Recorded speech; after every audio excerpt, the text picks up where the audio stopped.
Varicose veins తో బాధపడుతున్నారా? భారతదేశంలోనే బెస్ట్ ట్రీట్మెంట్ అందించే ఏకైక హాస్పిటల్ ఏవిస్.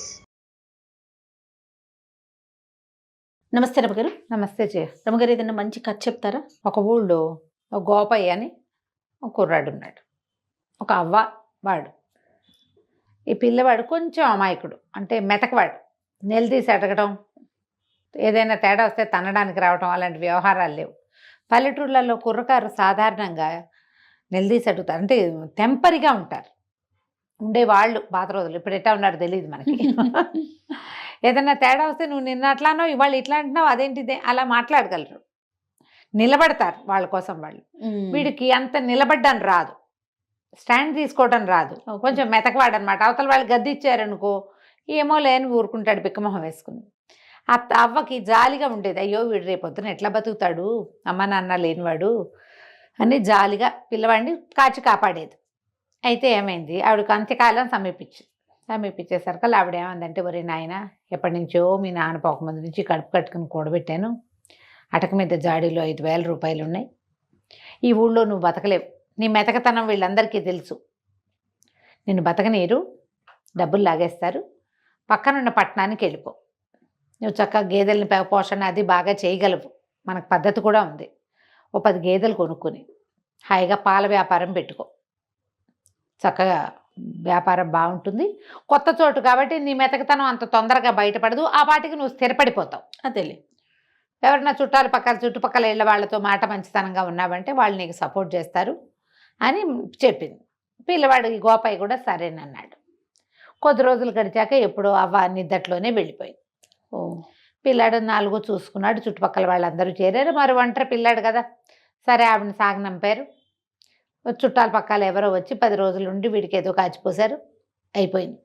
అంతా అయ్యాక పిల్లాడు ఏం చేశాడు, ఒకరోజు అటకెక్కి చూస్తే జాడీలో 5,000 రూపాయలు ఉన్నాయి. సరే అవ్వ చెప్పిన మాట నిజమేను, మెల్లిగా ఈ ఊళ్ళో నుంచి కదులుదాము అని చెప్పి ఏమనుకున్నాడు, ముందు పక్క ఊరు వెళ్ళటం, గేదెలు కొనుక్కోవటం అవన్నీ ఆలోచించుకున్నాడు. ఈ ఊళ్ళో ఒక శెట్టిగారు ఉన్నారు, ఆయన మహా గట్టివాడు, కొంచెం పీనాసివాడు అన్న పేరు కూడా ఉంది. అవ్వ ఎప్పుడైనా ఆయన దగ్గరికి చేబదులకు వెళ్ళటం, తర్వాత ఏమో ఏదైనా దాచిపెట్టాలంటే ఊరు వెళ్తున్నాను, ఇగో ఈ డబ్బులు నీ దగ్గర ఉంచుకొని ఈయన దగ్గర ఏదైనా బంగారపు వస్తువు దాపెట్టడం వాడికి తెలుసు. చిన్న చితగా వెండి బంగారం ఉన్నాయి వీళ్ళ దగ్గర, అవన్నీ ఆస్తి కింద ఉంటాయి కదా. అదే సరే ఈ అబ్బాయి ఏం చేశాడు, పట్నం వెళ్ళి ముందు ఒక ఇల్లు చూసుకోవాలి, ఏదైనా ఖాళీ స్థలం కావాలి, గొడ్లు పెట్టాలంటే ఖాళీ స్థలము గొడ్ల సావిడి కావాలిగా. అందుకని ఏమనుకున్నాడు, శెట్టిగారి దగ్గరికి 5,000 చేత్తో పుచ్చుకొచ్చాడు, చిన్న మూటలా కట్టి పట్టుకొచ్చి, ఏమంటే శెట్టిగారు, నేను పక్కనున్న రామాపురం పెద్దపట్నానికి వెళ్తున్నాను, మరి ఇల్లు అది చూసుకుంటా, అక్కడ గొడ్లు పెట్టుకోమంది మా నాయనమ్మ, అవ్వ అక్కడ చెప్పింది, నేను అక్కడన్నీ ఇల్లు అక్కడ ఏర్పాటు చేసుకుని ఎవరన్నా మారుబేరగాళ్ళని వాళ్ళని చూసుకుని వస్తా, ఈ 5,000 మీ దగ్గర పెట్టండి కాస్త అని చెప్పి సరిగ్గా అదే సమయానికి ఆ శెట్టిగారి ఇంట్లో ఏమైంది, శెట్టిగారి భార్య వాళ్ళ అమ్మ ఇక్కడికి రాబోతోంది. ఆవిడ రామేశ్వరం ప్రయాణం అయింది, వాళ్ళ అమ్మ శెట్టిగారి అత్తగారు. దారేపోతూ వీళ్ళ ఊరు దారిలో ఉంది, వచ్చి ఇక్కడ ఒక రోజు ఉండి కూతురు దగ్గర ఆ పైన యాత్రలకి వెళ్తుంది. మా అమ్మ రాకరాకొస్తోంది, 3 ఏళ్ళయింది వచ్చి, ఒక చీర కొనుక్కురండి మా అమ్మకి అంటుంటే ఈయన అంటాడు, ఆ దారిపోయే వాళ్ళందరికీ దారిన పోతూ వస్తుంటే ఆవిడకు చీరలు ఎక్కడ పెడతాం, చీరలో సార్లో నేను పెట్టను అన్నాడు. ఆవిడ, మా అమ్మ దారిపోయేది ఎందుకైంది, మా అమ్మ కదా, పెళ్ళై 10 ఏళ్ళు అయితే ఎన్నిసార్లు జరిపింది, మనకి పండగ పబ్బాలు జరిపింది, 3 సార్లు బట్టలు పెట్టింది, రాక ఈ ఊరు వచ్చి ఒక నిద్ర చేస్తే చీరన్నా పెట్టదు పెద్దదానికి, అంతేగా అని పెళ్ళామంటోంది. ఈయనేమో నేను అట్ట పెట్టనన్నాడు. ఈ లోపల ఏమైంది, వాళ్ళిద్దరూ మాట్లాడుకుంటూ ఉండగానే వీడు వెళ్ళాడు, మనవాడు గోపయ్య. ఈ వాక్యాలు చెప్పడానికి లోపలే ఏమైంది, ఈ పెళ్ళామేమో ఈవిడ సణుగుతుంటే ఏమన్నాడు, ఆ తర్వాత చీరల సంగతి పొయ్యి మీద కూర మాడుతోంది, పోయి చూసుకో అని కేకేశాడు. ఈ అబ్బాయి అక్కడే ఉన్నాడు, పొయ్యి మీద కూర మాడేటప్పుడు. ఆవిడ లోపలికి వెళ్ళింది, పొయ్యి మీద కూర ఏదో సవరించింది. ఈ లోపల ఈ గోపయ్య ఆవిడ లోపలికి వెళ్ళిన సందర్భంలో 5,000 రూపాయల వాక్యాలు ఈయనకి చెప్పి 5,000 ఈయన చేతిలో పెట్టాడు. చేతిలో పెట్టేసరికల్లా ఈయన ఏం చేశాడు, అటగేలే ఏముంది, దిక్కులేని వాళ్ళకి ఏదో ఒక సహాయం చేయాలి, మీ అవ్వలేదు, పేద సాదాకి సాయం చేయడానికే కదా మనిషి అన్నవాడు ఉండేది అన్నాడు. అనేసరికి లోపల పెళ్ళాం, ఇట్లా దిక్కుమాల వాళ్ళందరికీ సహాయం చేస్తాడు, సొంత అత్తగారు పెద్దది రామేశ్వరం యాత్రలకు వెళ్తూ మన ఇంటికి వస్తే ఓ చీర పెట్టడానికి ఏడుస్తాడు చచ్చినాడు అని తిట్టుకుంటూ ఏం చేసింది, కింద నుంచి ఒక కొండ ఏదో ఎత్తి పైన పెడుతోంది. ఎప్పుడైతే ఆవిడకి ఊహ వచ్చిందో ఆ కొండ ఎత్తి గోడకేసి కొట్టేసరికల్లా ఆ ఈ శెట్టి గారిది ఆ వంట చేసుకునేటిది ఒక పాక ఈ గోడకి నిండా నీళ్లు నా కుండ తగిలేసరికల్లా అది ఇలా వజవజలాడినట్టు కదిలిపోయింది. ఆ గోడ నానుకుని వాకిలి నడవా ఉంది. ఎప్పుడైతే ఈ గోడ కదిలిందో కుర్రాడు కంగారు పడి, గోపాయ్ ఏంటండి భూకంపం వచ్చినట్టు అదిరిపోతోంది, ఇట్లా అదిరిపోతుంది ఏంటండి అన్నాడు. అనగానే శెట్టి గారు చెప్పాడు, ఆ భూకంపాలు వస్తున్నాయో ఇవాళ రేపు ఈ పూట భూకంపం వచ్చింది అన్నాడు. కుర్రాడు ఏం గుర్తు పెట్టుకున్నాడు, భూకంపం వచ్చిన రోజు శెట్టి గారికి డబ్బు ఇచ్చానని పెట్టుకున్నాడు. సరే వెళ్ళొస్తానండి అంటే క్షేమంగా వెళ్ళి లాభంగారా, మెల్లిగా నిదానంగా చూసుకునిరా, 4 చూసుకున్నాకరా, నీ డబ్బులు ఎక్కడికి బావు నేను ఇస్తానన్నాడు అనేసి పంపించేసాడు. ఈ గోపయ్య పక్కనున్న పట్టణానికి వెళ్ళాడు. వెళ్ళి ఓ ఇల్లు వాకిళ్ళు వెతికాడు. అద్దెకి ఇవ్వబడను అని చెప్పిన అన్ని ఇళ్ళు చూడగా ఏవి కుదరల. బాగా చీకటి పడే వేళకి చుట్టాలింటికి పోయి పడుకున్నాడు. 3, 4, 5, 6 రోజులు తిరిగాడు. తిరగక ఒకరోజు ఊరికి పెడగా ఉన్న ఒక ఇండిపెండెంట్ ఇల్లు ఈ అబ్బాయికి కనపడింది. కొంచెం పెడగా ఉంది, దాని పక్కన పెద్ద ఖాళీ స్థలం కూడా ఉంది. ఉంటేనే ఈ అబ్బాయి పోయి వాళ్ళ ఇంట్లో అడిగాడు, ఏమండి అద్దెకిస్తారా ఏమిటి అంటే, సరే ఎవరు ఏమిటి కనుక్కుని, ఎవరు లేరండి, గేదెల వ్యాపారం పెడదాం అనుకుంటున్నా, ఈ పక్క ఖాళీ స్థలం కూడా ఇస్తానంటే నేను దిగుతానండి పక్క వాటాలు అన్నాడు. అదొక 3 గదుల వాట. ఆయన కూడా ఏం ఊరు ఏమిటి సేమ్ కులం అవి తెలుసుకున్నాడు. కుర్రాడు బుద్ధిమంతుడిగా ఉన్నాడని భావించి, దానిదేముంది నాయన తప్పకుండా, మాకు పక్కన గొడ్డు గోదండి మనుషులు సందడిగా ఉంటే బాగుంటుంది, ఇదేమో ఊరికి పెడగా ఉంది, అదే ఎవరు వచ్చేవాళ్ళు లేరనుకుంటుంటాం.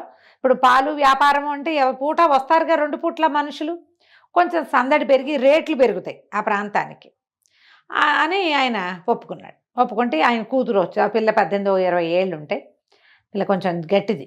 ఆ అమ్మాయి ఏమంది, సరే కబుర్లకేముంది, అద్దె మాత్రం 100 రూపాయలు నెలకి, గొడవలకు దిక్కకూడదు అని గట్టిగా చెప్పింది. పిల్ల చూస్తే చక్కగా ఉంది. సరే అన్నీ ఒప్పుకున్నాడు.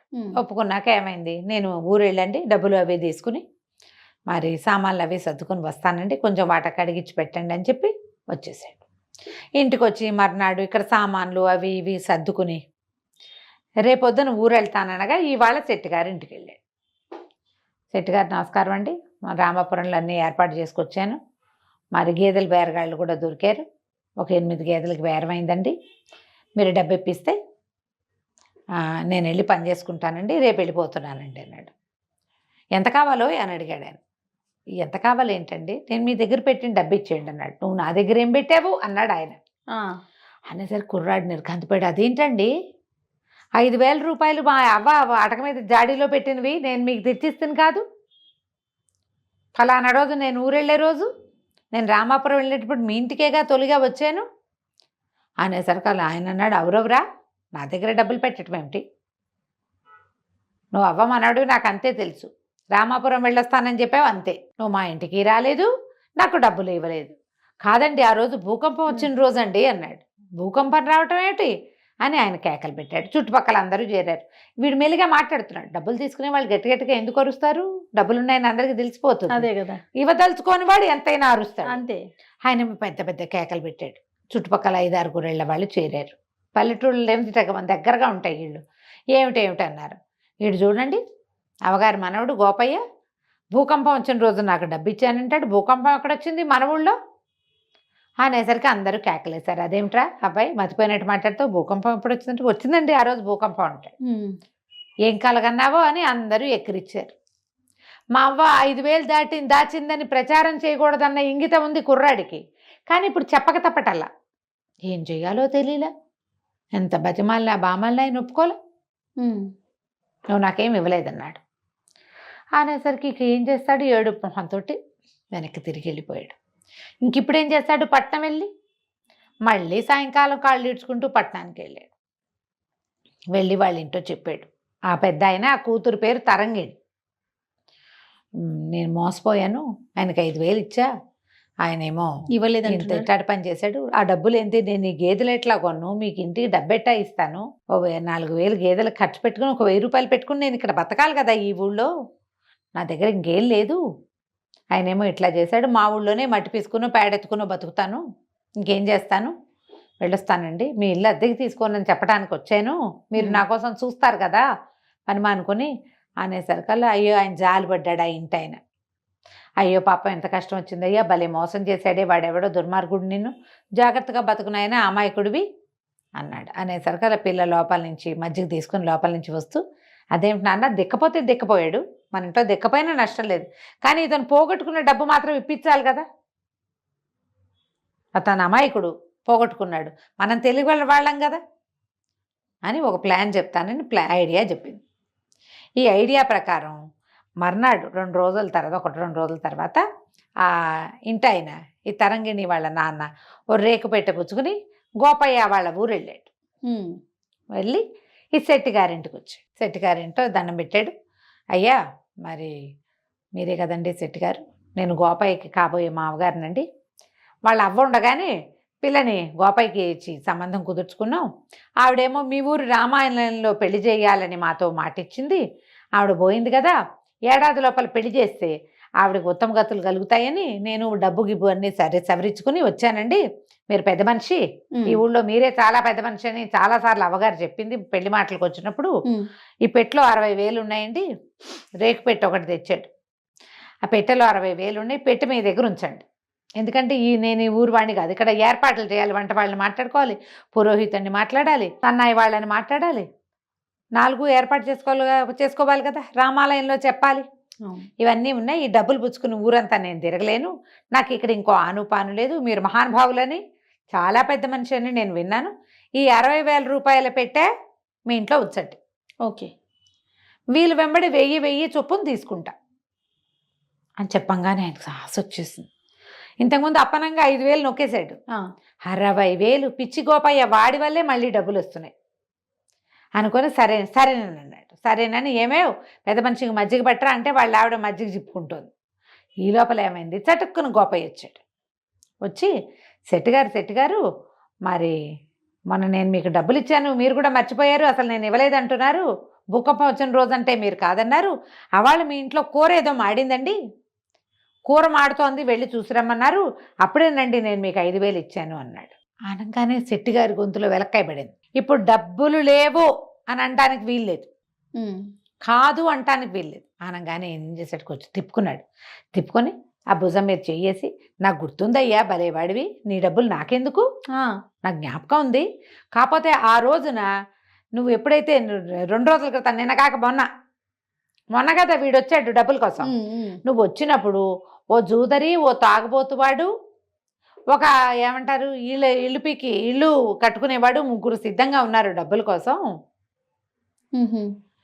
నీ డబ్బులు నా దగ్గర ఉన్నాయని తెలిస్తే నేను నీకు డబ్బులు ఇస్తే నేను వాళ్ళకేమి ఇవ్వటల్లా, వాళ్ళు నీ వెంట పడతారని నువ్వు డబ్బు పోగొట్టుకుంటావు, అమాయకుడివి, మీ అవ్వేమో నా చేతిలో పెట్టింది నిన్నని నేను అప్పుడు ఇవ్వలేదంతే, మళ్ళీ కబురు చేసి ఇద్దామనుకుంటున్నా, నేను ఏదో పనిలో పడ్డాను చూడు, ఉండు అని వాడిని గోపయ్యను నుంచోబెట్టి అలా లోపలికి వెళ్ళి 5,000 పట్టుకొచ్చి ఇచ్చాడు. గోపయ్య లెక్క పెట్టుకున్నాడు, మూట కట్టుకోగానే మావగారు లేచి నుంచున్నాడు. అదే సంగతి, ఈ అబ్బాయి పెళ్ళి ఇప్పుడు వద్దండి అంటే ఏమిటో అనుకున్నాను, ఇంత మెతకవాడికి నేను పెళ్ళనివ్వనండి, అసలు పెళ్ళే క్యాన్సిల్, పెళ్ళి లేదు ఏం లేదు, ఇప్పుడు మొన్న మీరు డబ్బులు ఇవ్వకపోతే వీడు తిరగబడి మీ మీద పడి కొట్లాడలేదంటే ఏమిటి అర్థం, ఇంత మెతకల్లుడు వద్దండి మాకు, అది పెళ్ళి లేదు ఏం లేదు, నేను వస్తానండి అని పెట్టపుచ్చుకుని వెళ్ళిపోయాడు. డబ్బులు పుచ్చుకుని గోపయ్య బయటకు వెళ్ళిపోయాడు, పెట్టపుచ్చుకుని పెద్ద మనిషి బయటకు వెళ్ళిపోయాడు. 5,000 పోయి 60,000 పోయినాయి. అది ఆయన నోరు తెచ్చుకుని చూస్తూ ఉండిపోయాడు. వీళ్ళిద్దరూ అదే ఒకే దారిలో నడిచెళ్ళి గోపయ్య వాళ్ళ ఇంటికి వెళ్ళి కాస్త 4 సామాన్లు సర్దుకుని ఆ గోపయ్యకి సహాయం చేసి బరువుగా ఉన్న పెట్టి తీసుకెళ్తుంటే ఆయన దిగులుగా చూసేట, బెట్లో ఏం లేవు, మామూలు బట్టలు పెట్టుకొచ్చారు.